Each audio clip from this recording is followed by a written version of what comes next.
first time I met Dick was shortly after I joined the program as director. I had been in the banking industry previously, so I had this view of what he would be like, but he was such a great guy. He came into the office, talked to me about how he wanted to run the classroom, and was really gentle, was not full of himself. He was really very kind, actually. Well, I first heard of Dick many years ago because he was a legend in the banking industry. And in fact, I was kind of intimidated by his reputation. But when I actually met him, I found out he was just a great guy. I met him because he was an instructor of mine in the executive MBA program when I was a student. And so what I found was, yes, he was a legend, but he taught in the program, and he was one of those just absolutely fabulous individuals, approachable, and to me, one of the best instructors I could have asked for. In my case, I work with him at the University of Washington, in the MBA program. And just very apparent that he cares a tremendous amount about these students and making sure that they have real-world experiences before they head off into the workplace. Well, one of the things that makes Dick Cooley a great instructor and a great person is that he just demands the best out of you. And whether you're on a board with him, whether you're a student of his, whether you're a colleague of his, he makes you think. He makes you rise to the best. He makes you ask the right questions of yourself and really, in the end, come to the best solutions. And that's what I've loved about Dick, is I've learned so much from him. So business today is all about people, and it's all about change, which means that leadership is really important. And Dick is the kind of person that would, on the one hand, hold the management team accountable for making the changes and driving the business forward.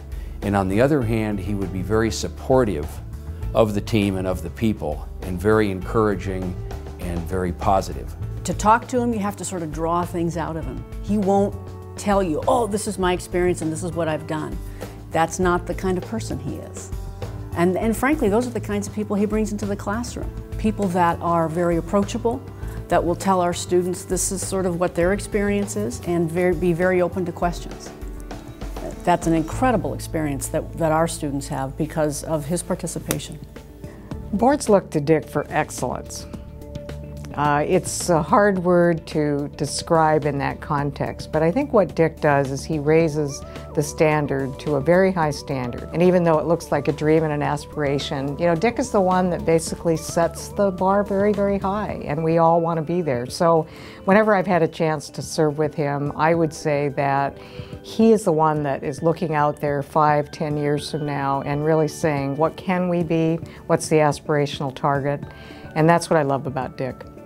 The other quality that's very important for a board member, especially when there's a lot of change going on with the company, is to be absolutely realistic about what the requirements are for the management team to move forward, but also optimistic about where the company can go. And this gets back to Dick's supportive nature and positive outlook, and really helping people see that they can make the changes that they need to make.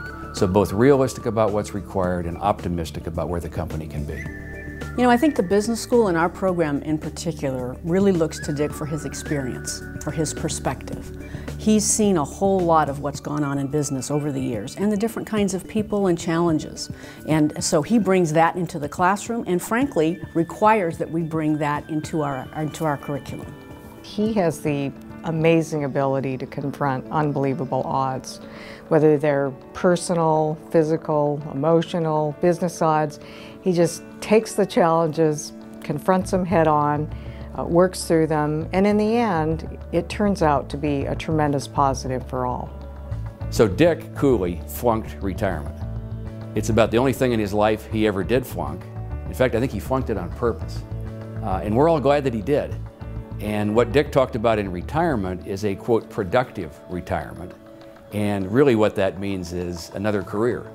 And Dick has had a second career in teaching and mentoring and helping students find their way in the business world. And that second career, by the way, has been every bit as successful as Dick's first career in banking.